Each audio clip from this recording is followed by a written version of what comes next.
বাবা গো, আগো, আমার একটু সাহায্য তোমা। আমার বাড়ি সাতক্ষীরা আশাশনি। আমার ছেলেটা গেল একটু বনে কাঠ কাটতি, সে বাঘে কামড়াইছে। কামড়াইয়ে এখন সে আমার ছেলেটা এখন হাসপাতালে রয়েছে। মাগো, আমার একটু সাহায্য দাও বাবা, একটু সাহায্য দাও না বাবা। ও তুমি কি ডাকো? ওই এই বাড়িকে মা বাপটা কেউ বাড়ি নেই, আমি বাড়ি আছি, এই নাও। এই 2 টাকা দিলাম সাহায্য, এটা নিয়ে সন্তুষ্ট থাকো।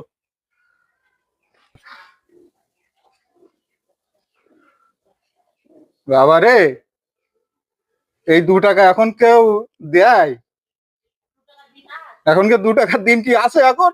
হ্যাঁ বাবা, অন্তত 10টা টাকা তো দেওয়া যায় বাবা।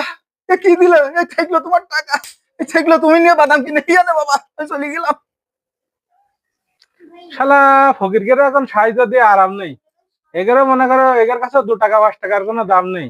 হ্যাঁ, এরা যে মানুষ, এখন তো ফকিরকে আর ভিক্ষাই দেবো না। এই কিছু কিছু ফকির আছে, এদের জন্য আর বাদ বাকি ফকিররাও, ভালো ফকিররাও ভিক্ষা পাচ্ছে না।